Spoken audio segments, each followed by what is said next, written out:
everyone. Thank you for joining our first and ever in Ghana breast cancer awareness with Marsaw Media.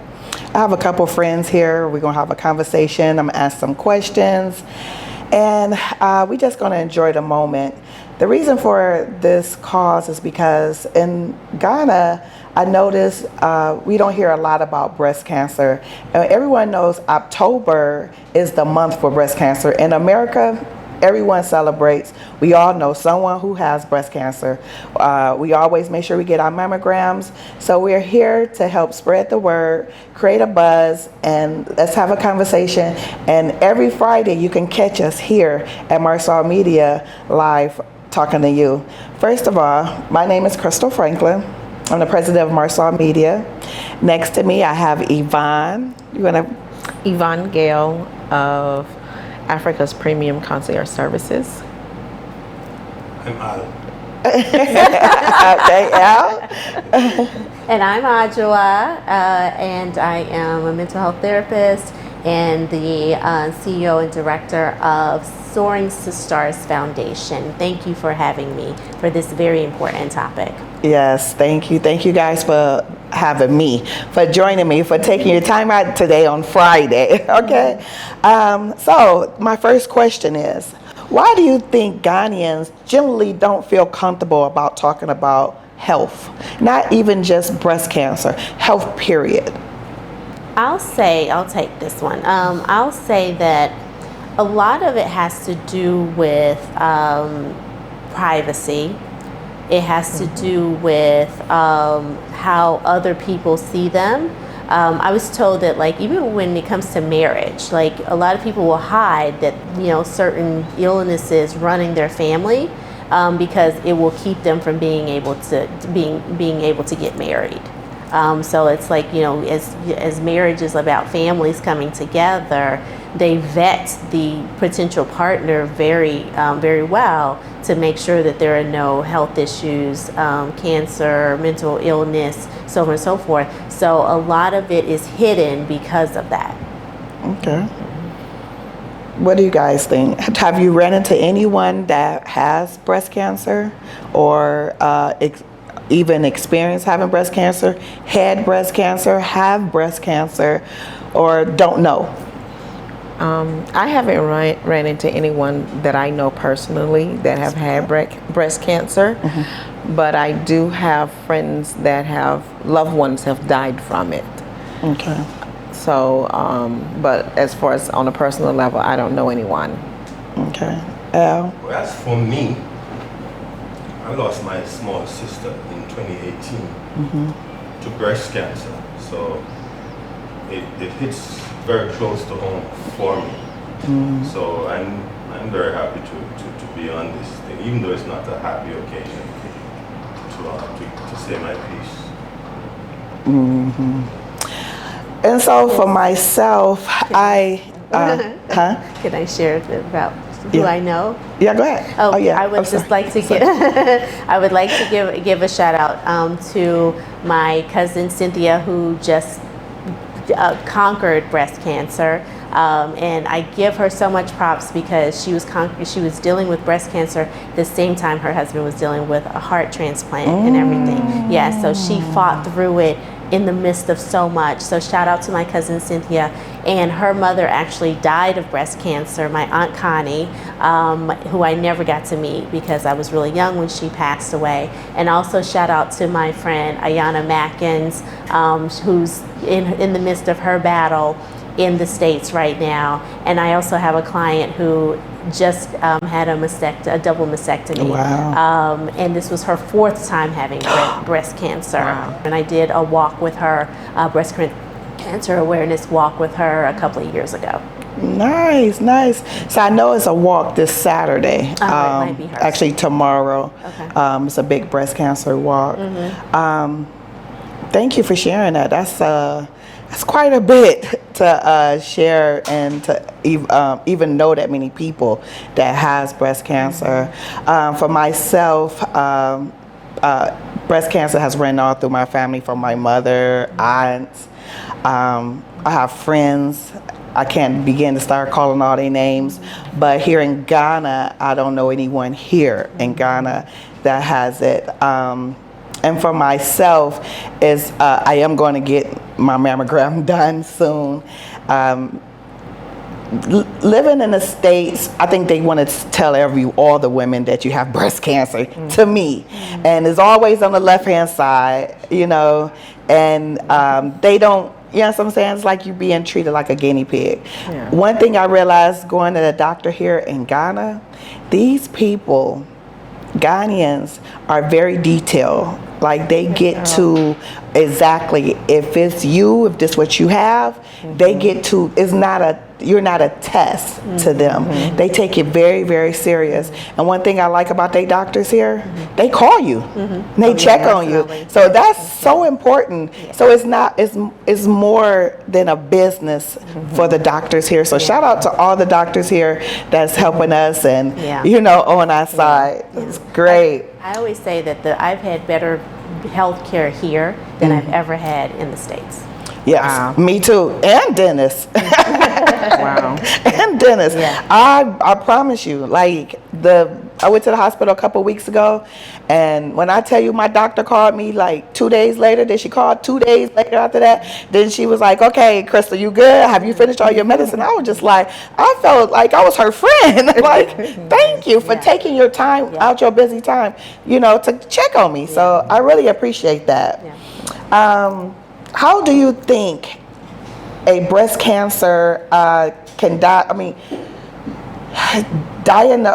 how can you think that emotionally impact a relationship with having this? So I know no one has breast cancer here, but do you know someone that it put a wedge between their relationship? Did they leave their wife because they had to get both of their breasts cut off, or, you know, share some of the stories that you have. Well, for me, and I can say back in the United States, I'm a hairstylist, so I have my own salon. And of course, dealing with women with having breast cancer, I can say that I don't know of anybody that it put a wedge between, but I think it brought the families closer together. I've had clients that have, you know, breast cancer survivors. I also have clients that did not survive. But as far as like a wedge between them and the family, I think in times like that, it brings family closer more than it doesn't. I think especially in our community, because we are about family, it would be harder to leave someone that's suffering in that way. Okay. I can understand that perspective. Yeah. But speaking as a man, as a black man, I know there are certain things that we like, and I've never been in a situation like that, and I don't know anyone who has, but I can see how it could possibly cause a problem, you know, because we're very physical. So, you know, I can see how it could probably cause a problem. I'm not saying personally, because I don't know, but there's a possibility. Yeah. An uncomfortable truth, a statistic, is that over 90% of men who are married to a woman who is diagnosed with an illness generally leaves. Wow. They are not supportive, and as I said, I've had a client who has, you know, battled breast cancer, that has battled breast cancer 4 times, and the first 3 times she was with her husband, and he basically left her to kind of push through it on her own. I mean, they were still married, but she had to, you know, deal with all of it on her own, and he still like expected her to still keep going, you know, despite going through, you know, chemo and all of the treatments and so forth. So it's an unfortunate truth that men generally don't stick by their women when they are going through something so detrimental, and especially if they have to have a mastectomy.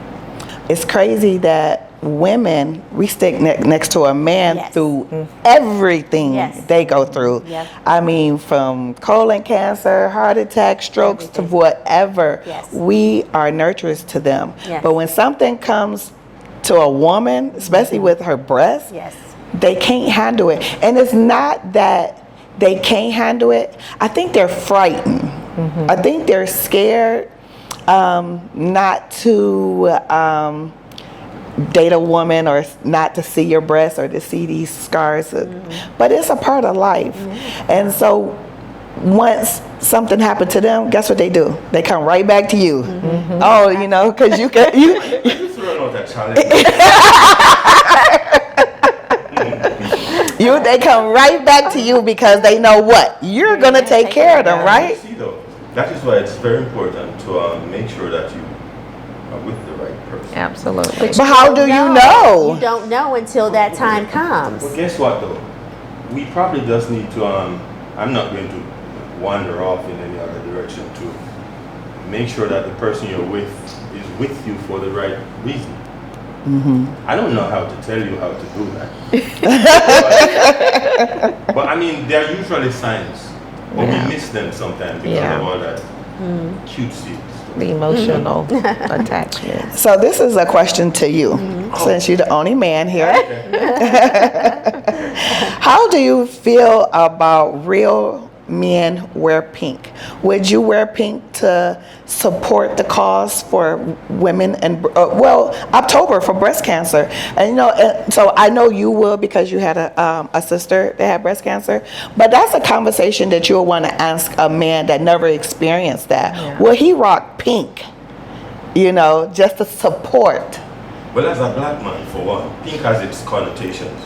But for me, I don't see myself as just a regular black man. For me, I wear what the heck I feel. You don't care if it's pink, blue, I mean, purple. This might look white, but it's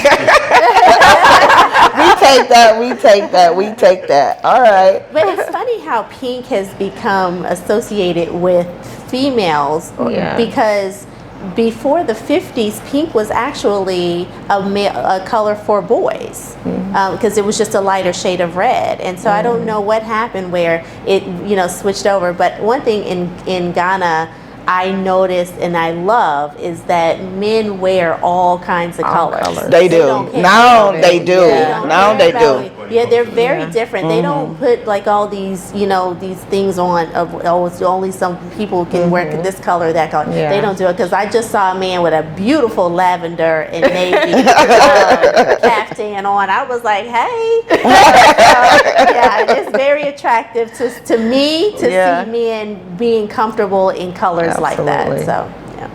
Just be free. Yeah. Just Yes. it don't matter if it's a girl color, boy color. easier It's to just be free. color. Yeah, it's Yeah. easy. It's Right, easy. right. It's Yeah. easy to be Yeah. free But also here. in the West. No, you in the States wear pink, man. You gonna Yeah. get talked about. Everybody gonna be like, "You okay?" True story. Yeah. I was on the road one day in Florida one Sunday. I was wearing a pink shirt because I was going to pick somebody up to go somewhere. And a guy was hitting on me because he thought I was. What? I know it's because of my pink shirt. I had that come hither. Oh my God. Oh, Well, what was the rapper that wore pink? Cameron. I think Cameron. they changed He that wore, for yeah. Cameron. He was wore wearing pink. He had yeah. a pink car, pink Yeah, fur, yeah, pink. yeah. Yeah, he sure did. Yes, He I sure think it did. started changing after that. Baby, no mind. Anyway. But you're right. But okay. So another question for a man, because we as women want to know how men feel about certain things, like, because these type of things make women feel scared, make us feel, like we're not pretty enough. We're self-conscious. It's like the end of your life is just over after you had both of your breasts removed. So would you date a woman that, say she's beautiful? I'm not going to even say if she, it ain't no, I'm not going to even say she's beautiful or nothing, Right. but you meet a woman and you fall in love with her before y'all even did anything else, and she didn't tell you that she had both of her breasts removed. And how would you, as a man, and I don't want you to speak just for yourself, I want you to speak for other men, just a general conversation, because I'm sure men have had this conversation before. Not really. Oh, okay, well, so, but, tell me, how would you So feel? what you're saying then is that she hid the fact. Yes, that because she she's had- self-conscious, yes. So first of all, I'm probably going to say you were deceptive, for one, because you should have let me make an informed decision up front. But I think sometimes the connection between a man and a woman is more than just that thing that you see. It's mostly what we see, really, because that's what we're turned on by, what we see. But I mean, there are the rare moments when you'll meet somebody and they'll bring something out of you that you didn't even know you had. So that's all I can say about that. Okay. All right. So have you guys ever heard any stories or have any stories that a woman was dating a man or met a man and he didn't speak to her, didn't talk to her or like her? Or? Yeah, I haven't heard any stories like that. Like the client that I have, she actually met her current partner while in the midst of of treatment, and was getting ready to have her implants put in. So, and he was very supportive. Great, great. I don't have any I think there's more. I think there's a lot more men that are becoming knowledgeable because of like losing a loved one, but also we haven't talked about even men getting breast cancer, And which is a which is my growing next phenomenon. question. Oh, okay. Yes, Growing yes, phenomenon. that was my next question. And men don't know that they can catch breast cancer. Yeah, a lot of them don't. Yeah. Yeah, well, older ones, but the younger ones doesn't know. When I say old, I mean like 40 and old. You're older. You're old. Okay. Well, backwards. but it's okay because men needs to know that they can catch breast cancer. Yes. No, can they go get the mammogram? No, but they should still feel to see if they feel knots in there. Well, they have. I think they, when they go to the doctor for, like, when you do the questionnaire, they ask the question of cancer in your family, in your immediate family. So if they've had someone who had it, then the doctor, there's a screening for men. I'm not sure how it's done, but there's a screening. So Okay. I believe that most of these diseases are based on your lifestyle and your diet. Yes, yes. And even when they tell you it runs in the family, as far as I'm concerned, how that would mostly, am I speaking too fast? No. How that would mostly work is because you probably share the same diet. You're from the same region where you Right. eat the same type of food. Because we know that most of these diseases are caused by us having too much acid in our food. Yeah. So if we eat more alkaline foods, we're more likely to not develop these situations. So, but you're right. Most men are not aware. And that's the reason why I love Ghana, because the food is natural.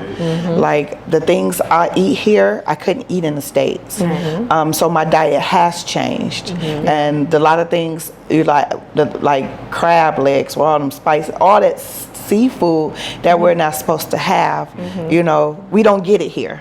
So I noticed that, so that's one thing that I do like about living here in and Ghana. even the fish and beef, the fish is not farmed, right? raised, It's yes. right from the ocean. It's Yeah. natural. The beef, goat, etc., are all farmed They don't have all the chemicals. They don't have all the Chemicals and stuff. that the food back home has. Because I wouldn't even touch beef in the States. Yeah. Like, it's terrible. And follow up on what you said, because I mean, I'm more physically active here. Oh, yeah, that's Yeah, you were You're saying that. sitting, Yeah. Yeah. And, Yeah. and I mean, when I came here, I was in my 50s, and see, now I'm 25. So Oh, okay. So it made you go. you declining in age. Okay. All right, Benjamin Button. Yeah. So I mean, that's so true. You know, like you said, I didn't eat beef in the States either, but I eat beef here. Not too much, but I can digest it better than I could in the States. Yeah. But you know, do you think that's a problem now that they're importing so much of America food here that it can become? I think it's going to be because, definitely it's going to become more prevalent. You know, health issues will definitely increase because they are importing so many artificial sweeteners and junk food and fast processed foods and so forth. But you know, you just got to find your good beef meat person. Yeah, your butcher. Your butcher, you know, and eggs, and you know. So I mean, the great thing is there's such a great local economy here. So you can, you know, I have a lady down the street that has chickens and eggs, you know. So that's where, you know, so I'm glad we have those little pockets to find good food. Yeah. For sure. Ladies, have you had a mammogram here in Ghana? Yes. You have? Yes. And so would you like to share how the process goes, or? Well, so they did. So it's not. I mean, like compare it from your mammogram in the States to here. Well, for one, they didn't look at me like I had two heads when I walked in. Well, because it's more normal for women to get them.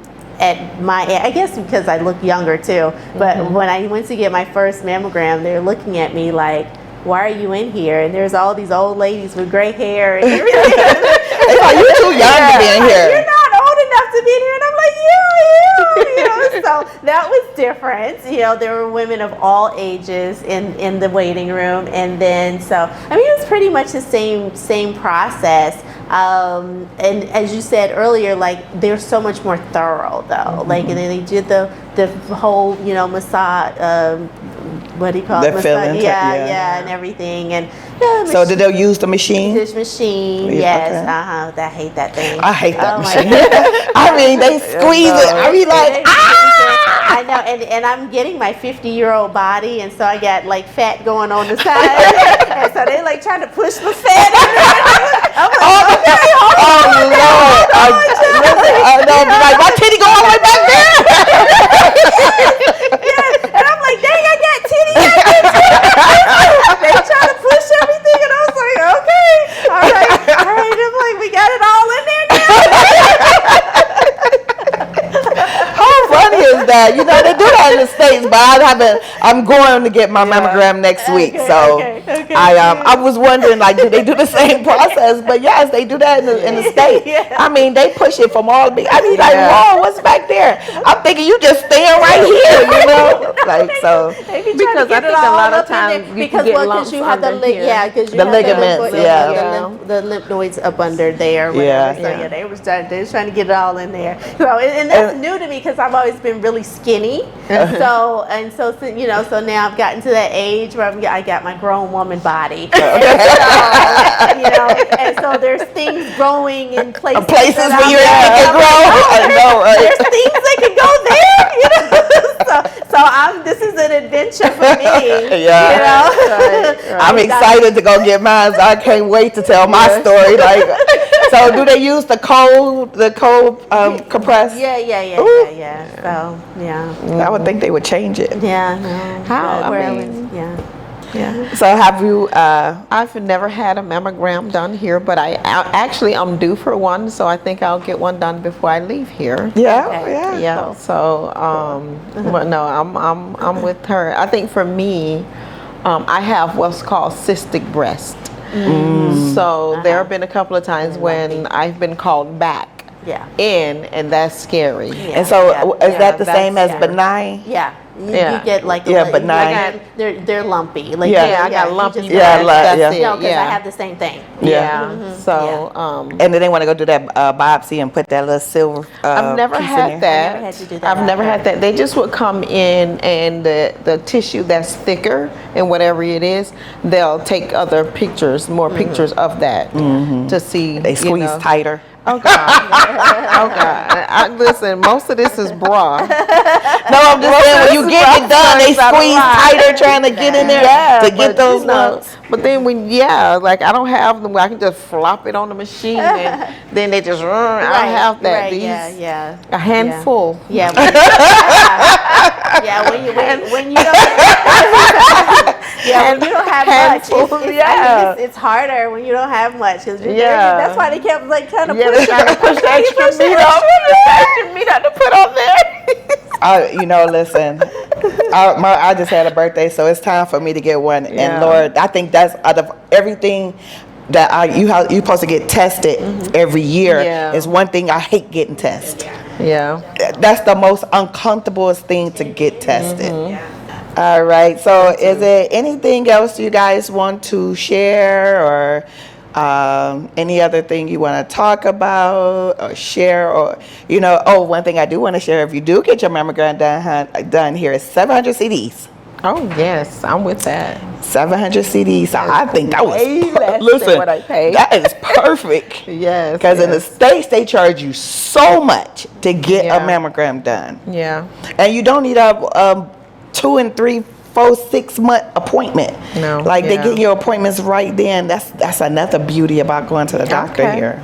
That's good. So that's good. So it's good to know for anyone that needs to get a mammogram. Yeah. It's 700 CDs. Well, I know one hospital that's 700 CDs, but it's no more than like 800-900 CDs. Okay. But they will get you in there, as soon as possible, because they do know how important it is. That probably means that Ghanaian women are not educated enough about the importance of getting one. I'm not for sure, so that's the reason for this. The fact that you got through so quickly. Yeah, well, they probably don't know it. A lot of times people get breast cancer and just don't say anything about it. Like that's the last thing they think about to check their breast. And I think the reason why we're so cautious about it is because America has inbred into our head that this is important.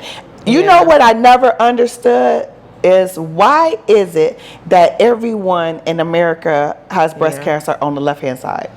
Why? I want to ask this question. Like, why is never on the right? It's always on the left. Why? If you talk to anybody that has breast cancer, and I'm not talking about the ones that got the both, because a lot of times when you let it go long, it spreads to both. Yeah. But when you first start getting, it's like we're supposed to start at 40.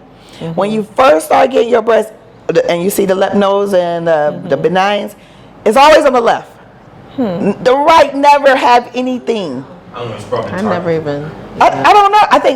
I mean, please, can anyone help me with this question? I didn't know that. Yeah, so let's do some research on it. Let's find out, like, why it's always on the left. Is this across? Yes. Okay. Anybody I speak to, yes, no, it's listen, I done lived in Detroit, Houston, Atlanta. Everybody I talk to is all. Is it just black women or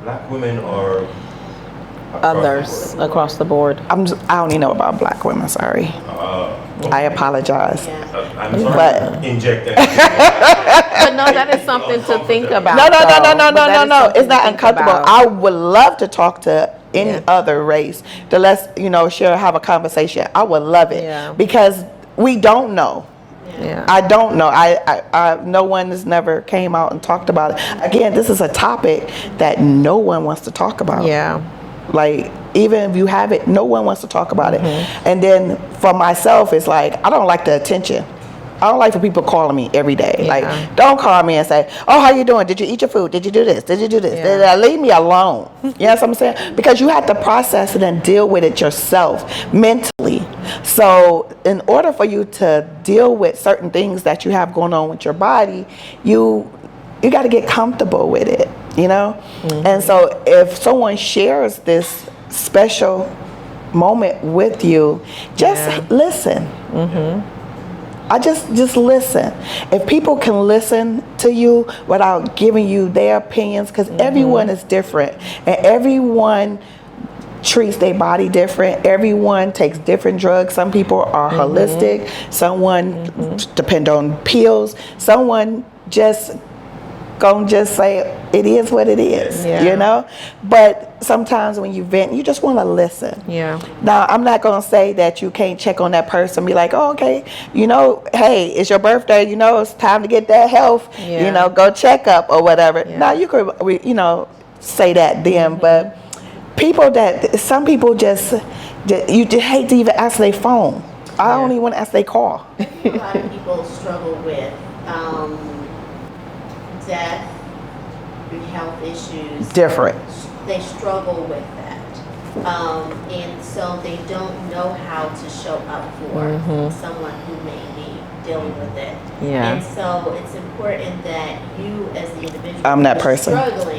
who is struggling with, who's dealing with the health issue, is to communicate what you need to the people around you. Say, hey, this is what's going on with me. This is, you know, I've been diagnosed, whatever, but this is what I need from you to help support me through this. And if that's to say, you know what, I don't want to talk about it at all, then, you know, that's your choice. You have to just let people know, because people probably want to show up for you, they don't know how to, and so they just do what is kind of the norm, like, how are you doing, you know, you know, how you doing, you to death, you know, and so they don't, you know, that's just their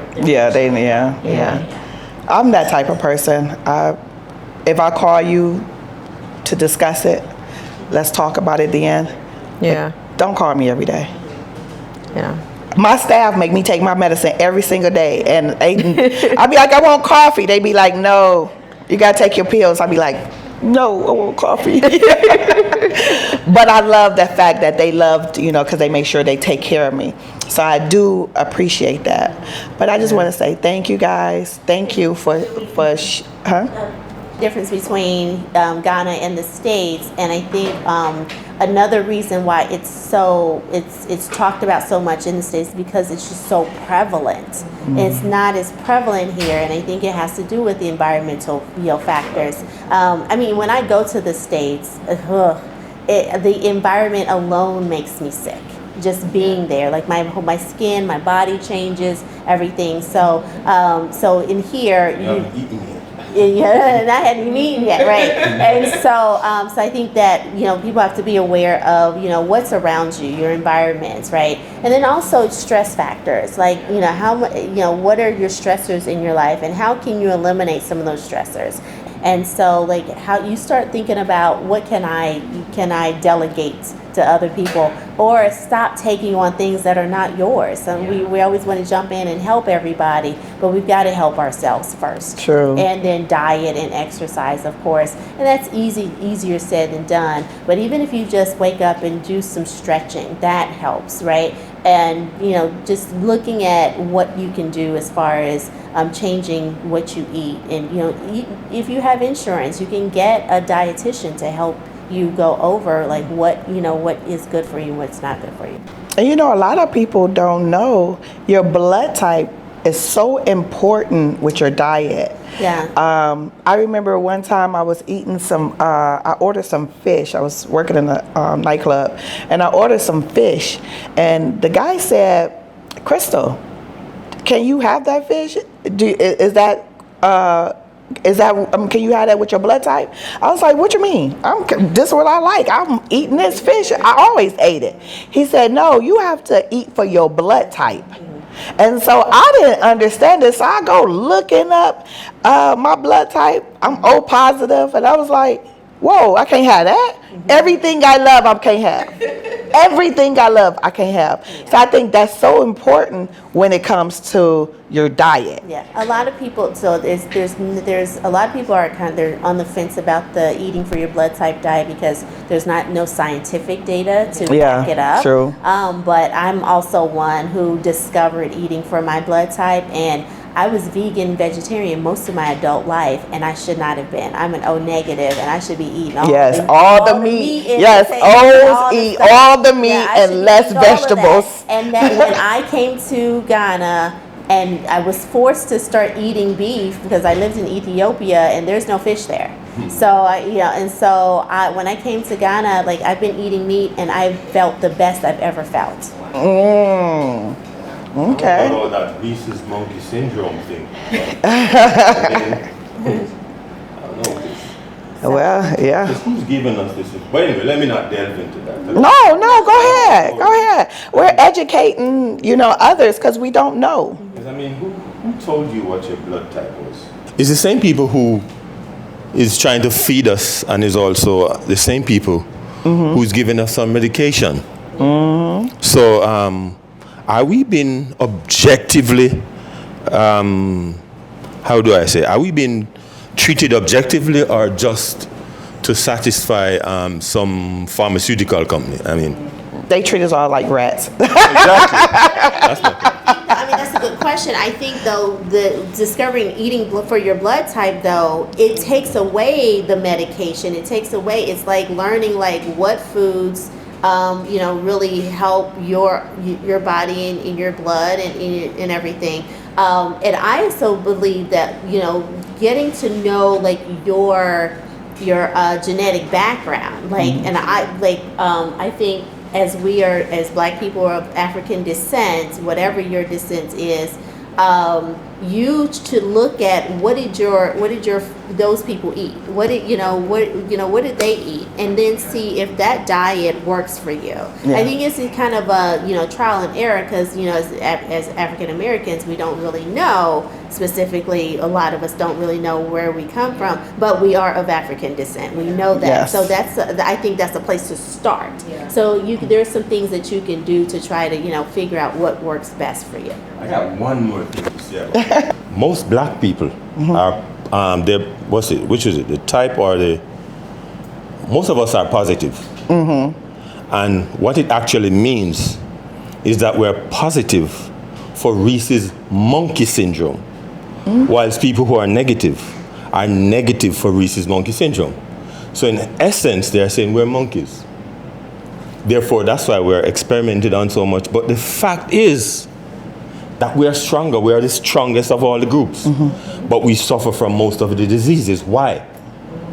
Because we are the ones they use as guinea pigs. Yeah. Most of the time. I would say that I'll be the first one. This is where, Not our environment. Right. Well, think about that's it. what- Think about it. Food. I've been, yeah. That we're It's not our raising in this- environment. Exactly. The foods that Yeah, they live. And I've been 100. healthier. And like you said, I've been healthier being here. Yeah. Breathing in this oxygen. Yes. Eating the food that's Yes. produced here. I feel Right? so much better. So that means it has nothing to do with where we're from. It has to do with what was placed on us and in us. Yeah. And that's all I'm saying about that right now, though. For me, this isn't the environment thing, but coming from a cosmetology background, how they have the thing like the relaxers and all of that causes cancer and stuff like that. Yes. Now, I've been a board certified cosmetologist for over 30 years. And I can tell you, I put my hands in relaxers on, all of that. I've touched for over 30 years. Now, the lawsuits that are out there are not for real professional companies, but the lawsuits are for those over-the-counter relaxers and stuff. It is not for over-the-counter, and it's not for the professional product. I don't go to the local beauty supply and get the Dark and Lovely. No, ma'am. I don't do that. I don't go to the local. My chemicals, when I'm dealing with my relaxers and my colors, are for professional only. Not that's printed on the bottle inside of inside of No one can Beauty buy it. Max or somewhere Right. like that. Anyone can't just buy it. You have to have a license to get the product, and I get the education behind it. You know, I always so wondered that because Yeah. I never had a relaxer in just color, but it always professional color. Yeah. And I still got fibroids. I mean, I like. So, seriously. yeah. So like I was. So it's the questioning- knockoffs that's killing people. most of those relaxers that are sold over the counter are made in China or somewhere. So you don't even know what chemicals that they're putting in those. Most of the products in those stores are knockoffs. They are knockoffs. They are not real product. They are not the company that made it. Is that why y'all always fussing at us about not using Do- box color? Do not relax, color, or cut your hair. Because I hear that all the time. Yes. So you don't know, like the environment where those products are made in is important as well. You don't know the water, you don't know the pH of the water. All of that plays a part in how those chemicals are made. They don't care. Those chemicals are for black people, black women to put in their hair. They do I wonder, do not they sell care. serve perm over here? Yeah. They do. Well, I think they, Oh, they okay. have a they do make relaxers and stuff here. I've never used them or know what they're or anything like that. That we get in America. Yeah, Knockoffs. But You can see the dark and Look, lovelies and- look, knock off. yeah. So I don't use the Dark and Lovelies. I don't use the Cream of Nature. I do not use that. What about wigs though? Well, okay. So let's Well, also. wait. So we done went all off the. This is about breast cancer. into it. No, this is Yeah, well, definitely, because it's that- definitely the that- chemicals from them perms the do it well. cankerlon hair. Yeah, That cankerlon hair is poisonous Yeah. to us, to black women. That stuff is bad for you. You should not be putting it in your hair. That for them braids. I'm sorry. I know we want to look good, but that stuff is poison. Well, I know to every us, time I and get my it's hair braided, causing my hair diseases. itch Yes, 'cause so bad. It's chemicals. It's liquid. It's plastic. It's plastic with polyester. Most of our clothes have polyester. We shouldn't even put that on our skin. Even the bras, they got the Yes. linings, the wires in it. Yeah, so we should not even be putting this stuff on our skin because this is where our diseases and cancers Are are coming coming from. from. Yeah. Like our bodies are not made to be able to handle that. So that's where a lot of like the breast cancers and all these other diseases come from. The So, wires. Yeah. Yeah, So it's like they kill us on all fronts. I mean, what do you do? You know? What do you do? I think you just have to be, get educated, get educated, and have these conversations. Yeah. And because a lot of people don't even know about the polyester and the rayon stuff, right? They don't even know that it's plastic, right? They don't know the wigs are plastic. I saw a video recently about how they make the wigs and everything. But so making more conscious choices in what you buy, what you Yeah. consume, right? So just like thinking about what you're putting in your body, what you're putting on your body is just as important. So, and just like one thing here that I really would like to start a campaign against is like they're advertised like these health stores or health product stores, and you go in there and everything is all the stuff that you get in America, the Vaseline or the the all this stuff, like even Vaseline itself is oil. It's oil that you put in your car, so your petroleum, like like who came up with the idea to put that on your body and put it on babies' Your lips. bodies, right? Yeah, And right. you got to also remember that most of the medication in the pharmacy world is made out of Petroleum, yes, definitely. So it's just getting educated and then being able to make more conscious choices about what you put in your body as well as on your body. I agree. Okay. For me, I'm More holistic. Okay. So I take the more holistic approach. I was diagnosed a few years back with a bone marrow disease, where my bone marrow make more platelets than normal. So I'm more prone to cancers, leukemia, and all of that.